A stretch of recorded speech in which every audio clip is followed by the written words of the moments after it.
Assalamualaikum warahmatullahi wabarakatuh. Perkenalkan, saya Floyeri Dicipta Rasyitandirerum akan mempresentasikan pada bagian kedua, mulai dari materi depression sampai autisme. Yang pertama ada depression atau depresi. Depresi bukan hanya perasaan yang tidak bahagia, tetapi juga meliputi perasaan sedih, putus asa, dan apatis yang terjadi terus-menerus.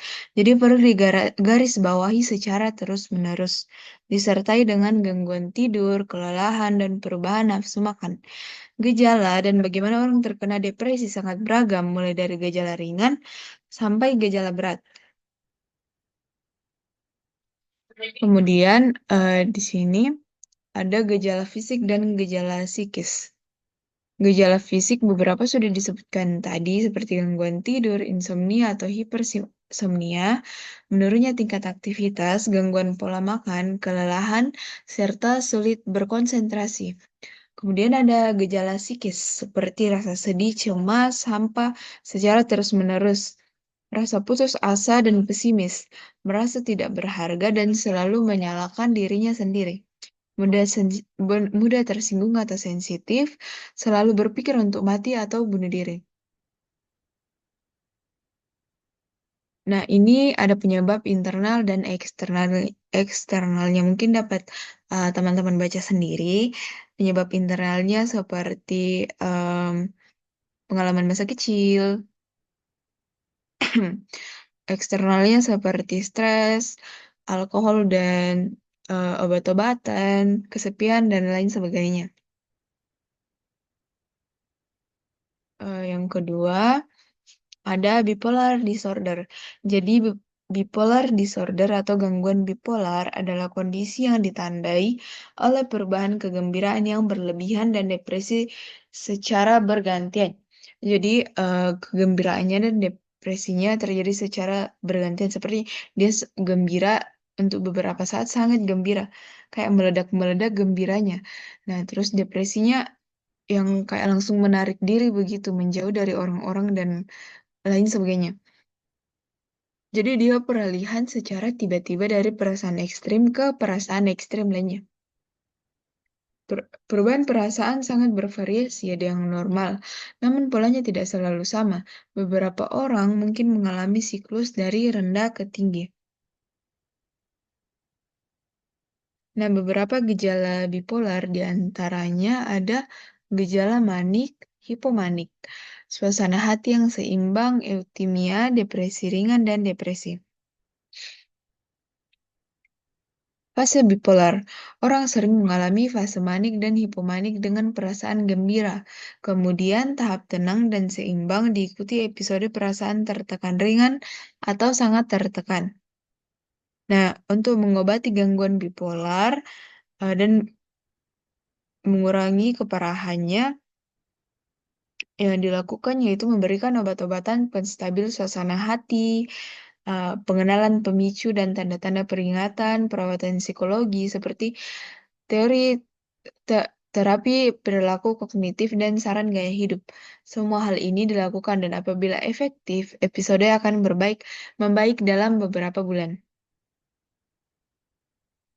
Selanjutnya ada Seasonal Affective Disorder atau SAD.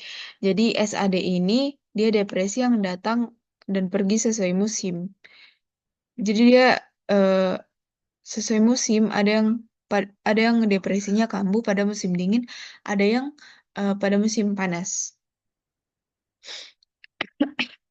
Gejalanya yaitu depresi, hilang semangat, kurang energi, sensitif, perasaan putus asa, dan merasa tidak berharga.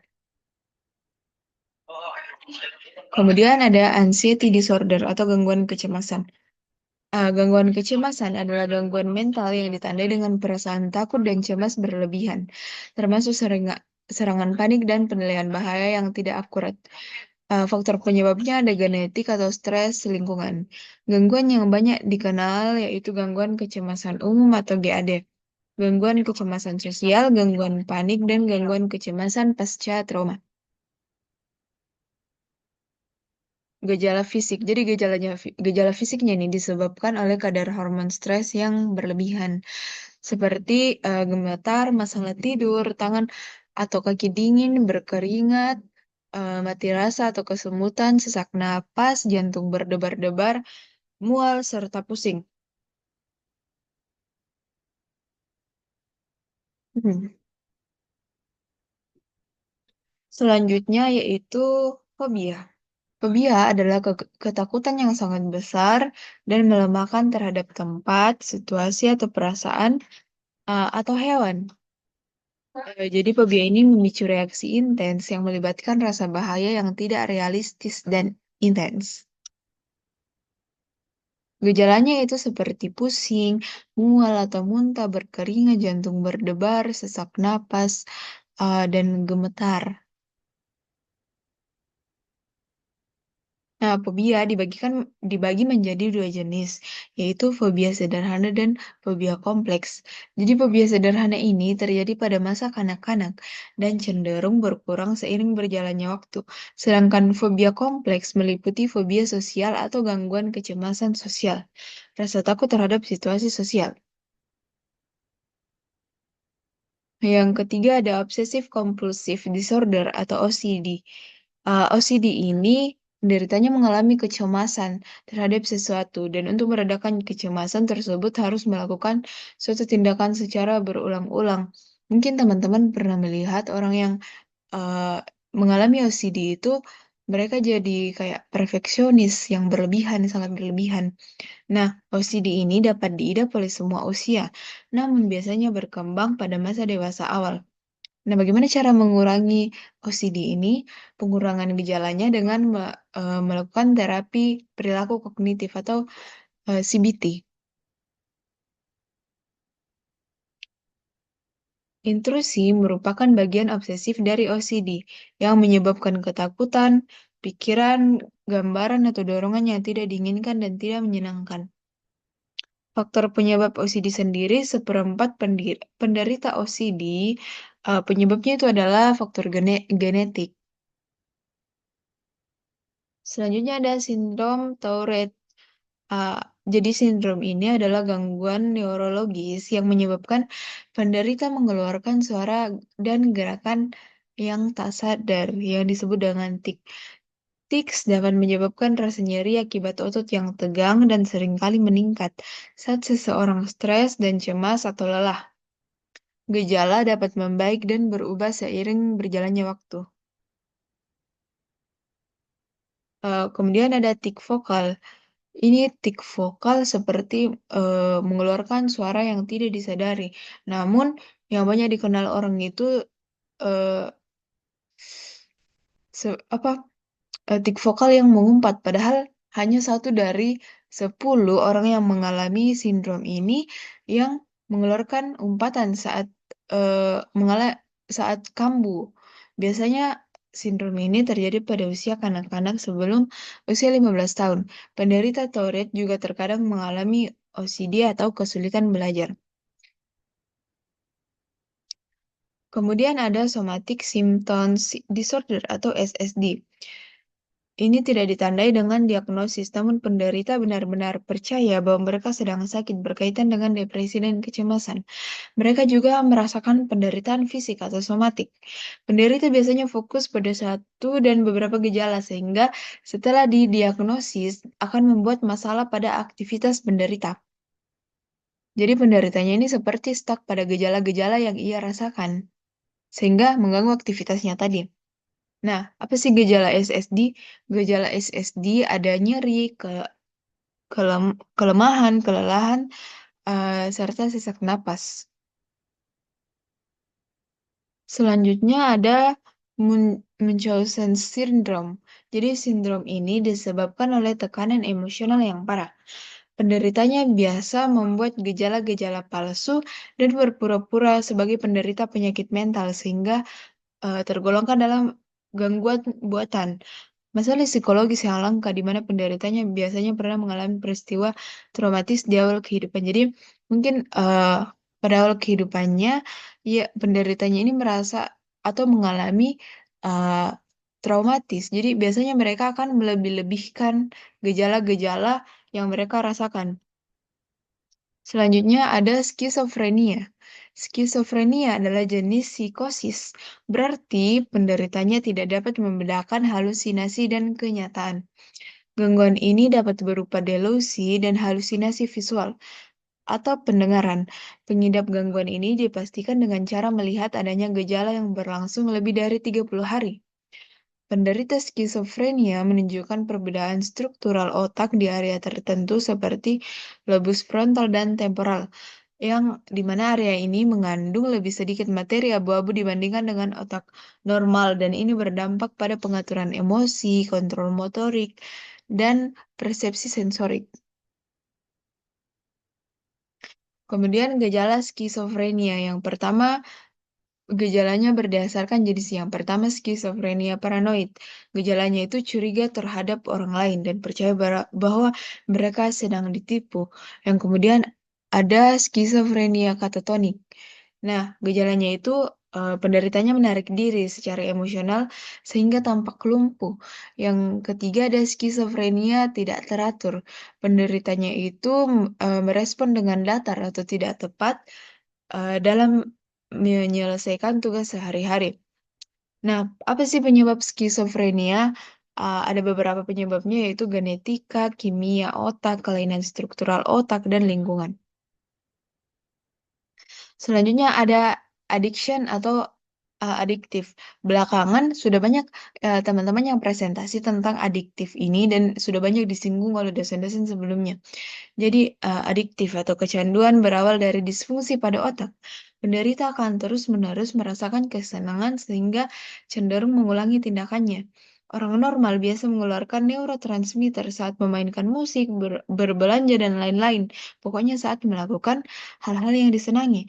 Namun, eee, pada materi ini Eee, adanya rangsangan buatan dari obat-obatan sehingga dopamin yang dikeluarkan berlebihan. Jadi kalau, si penderitanya main musik, berbelanja, atau makan makanan favoritnya, sudah tidak merasakan senang lagi karena, adanya rangsangan buatan yang mengeluarkan dopamin lebih banyak pada otak.